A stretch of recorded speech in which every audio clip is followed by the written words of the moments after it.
주님께서 여러분과 함께 루카가 전한 거룩한 복음입니다.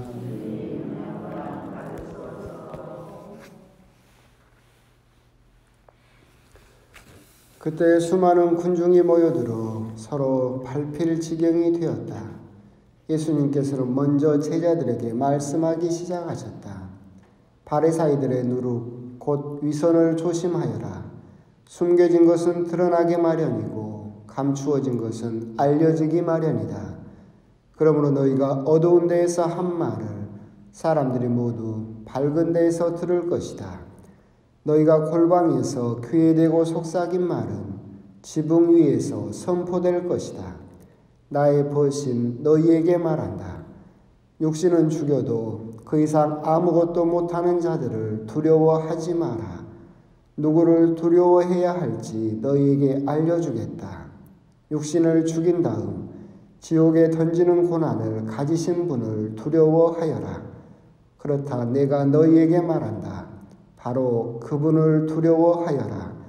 참새 5마리가 뭇잎에 팔리지 않느냐. 그러나 그 가운데 한 마리도 하느님께서는 잊지 않으신다. 더구나 하느님께서는 너희의 머리카락까지 다 세워두셨다. 두려워하지 마라. 너희는 수많은 참새보다 더 귀하다. 주님의 말씀입니다.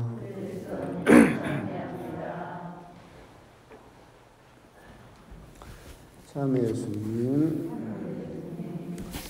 날씨가 또 꾸물꾸물합니다. 어젯밤도 그렇지만 오늘도 입당하면서부터 계속 생각을 했는데 아무런 재밌는 생각이 떠오르는 게 없습니다. 맨 복음 이야기만 하는 것 같아서 뭐 재밌는 이야기를 해보려고 하는데 저도 사는 게 뭐 별로 재밌는 일이 없어서 그러지 사람 만나는 일도 없고 재밌는 것도 못 보고 해가지고 재밌는 게 하나도 없어가지고 여러분들이 저한테 뭐 재밌는 이야기를 해줘야 될 것 같은데 하여튼 이제 10월도 가고 11월도 이렇게 기다리고 있고 하여튼 연중제 28주간입니다. 정 할 말이 없으니까 드리는 말씀인데 제가 엊그저께 건강진단 갔다 왔잖아요. 멀쩡하답니다. 제가 그래서 그 다음에 제가 어머니께 드리는 말씀이지만 저는 내장이 깨끗한 사람입니다. 뭐 용종 하나도 없고 뭐 비실비실해도 아주 건강하다니까 크게 걱정하실 필요는 없을 것 같고 그런 것밖에 없어요. 재밌는 이야기는 없고. 오늘 복음은 이제 제자들에게 하셨던 바리사이의 누룩, 위선을 조심하여라 라는 말씀으로 시작하시고 결국은 보면 두려워하여라 라고 이야기를 하시다가 뒷부분에서는 두려워하지 마라 라고 이야기를 하고 계시죠. 결국은 너희들은 너희들의 영혼까지도 너희 영혼을 좌지우지 하실 수 있는 하느님을 두려워하여라. 하지만 세상에서 너희들을 박해하고 또한 세상 근심 걱정은 두려워하지 마라.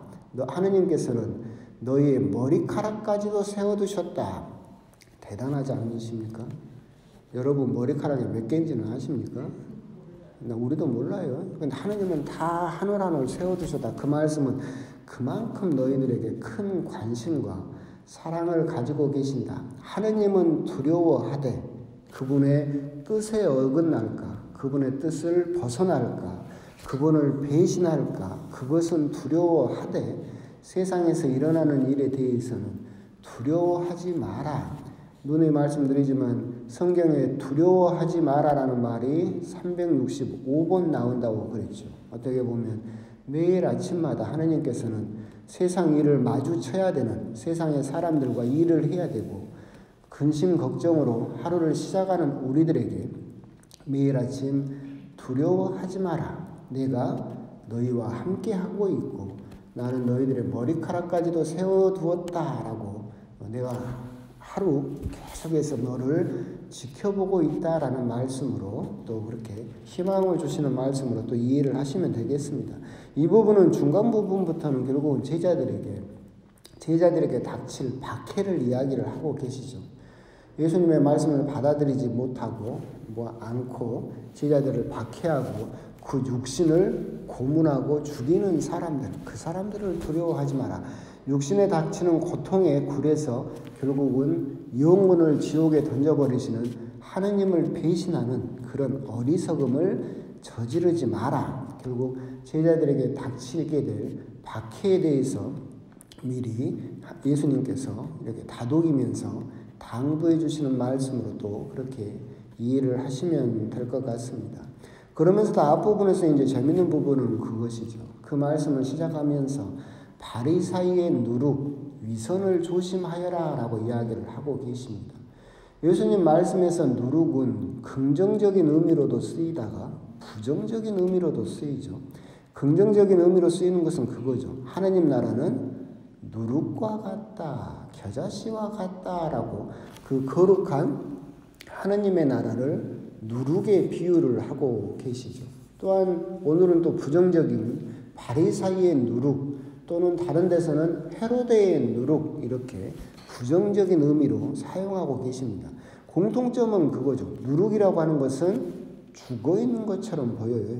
전혀 살아있는 것처럼 보이지 않죠. 흙처럼 보이고 돌처럼 보이죠. 근데 여기에 물과 온도가 맞게 주어지면 이게 크게 부풀어 오르는 특징이 있죠. 결국 하느님 나라도 우리 눈으로 볼 때는 눈에 보이지 않고 마치 없는 것처럼 보이고 하느님 나라가 죽어있는 것처럼 보일지라도 그 하느님의 나라는 누룩처럼 우리들이 그 하느님 나라에 합당한 온도와 합당한 그런 습도를 맞추는 행동을 하게 되면 그 하느님 나라는 눈에 보이지 않게 부풀어 오르게 될 것이다 라는 말씀으로 그렇게 이해를 할 수도 있겠고, 오늘 부정적으로 쓰이는 말씀도 똑같죠. 바리사이의 누룩이나 헤로데의 누룩, 결국은 죽어있는 것처럼 보이지만 거기에 적정한 조건만 주어지면 금세 부풀어 오르는 그 모습이 비슷하기 때문에 바리사이의 누룩이라고 말씀을 하시고 계신 것 같습니다. 바리사이의 누룩은 예수님 말씀처럼 위선이라는 거죠. 그러니까 두꺼비가 자기 배를 부풀려 올리는 것처럼 그냥 겉으로는 거룩하고 겉으로는 정말로 신심이 깊은 그런 모습을 꾸미고 보여주지만 사실 그 속은 텅 비어있는, 결국은 위선으로 가득 차 있는 모습, 그것을 바리사이의 누룩이라고 이야기를 할 수 있을 거예요. 헤로데의 누룩이라고 또 하셨던 그 부분은 결국 헤로데의 누룩은 돈과 권력의 누룩이죠. 돈과 권력으로 부풀어 오른 사람들, 그것이 헤로데의 누룩, 조심해야 될 누룩이죠. 곰곰이 생각을 해보면 이 세상 천지는 헤로데의 누룩은 정말 많아요. 여러분 생각을 해보시면 돈과 권력으로 그것만이 전부인 것처럼 부풀어 오른 사람은 세상 천재 TV만 봐도 득실득실하죠. 아주 대표적인 사람이 누구예요?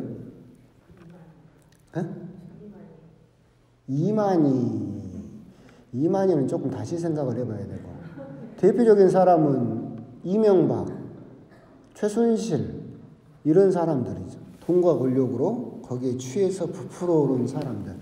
바리사이의 누룩은 누굴까요? 아까 말한 이만희라든가 정광훈 같은 경우는 바리사이의 누룩인 것처럼 보여요. 근데 곰곰이 보면 그 사람들도 헤로데의 누룩이에요. 그 사람들의 정광훈이 보고 거룩하다는 사람이 있어요? 없잖아요. 그러니까 그 정광훈이는 자기는 바리사이의 누룩인 척하지만 바리사이의 누룩도 못 되는 사람이죠. 헤로데의 누룩이죠. 이만희는 바리사이의 누룩이라고 할 수 있을란가? 비슷할지도 모르겠어요. 근데 보면 이 세상 천지는 정말로 헤로데의 누룩으로 가득 차 있는 것 같아요. 그렇다면 바리사이의 누룩은 과연, 이만희도 결국은 곰곰이 보면 돈이니까 돈에 집착하는 사람이니까 그 사람도 결국은 헤로데의 누룩에 가까운 것 같고, 지금 시대에 그렇다면 바리사이의 누룩이라도 보여주는 사람이 있는가? 없는 것 같아요.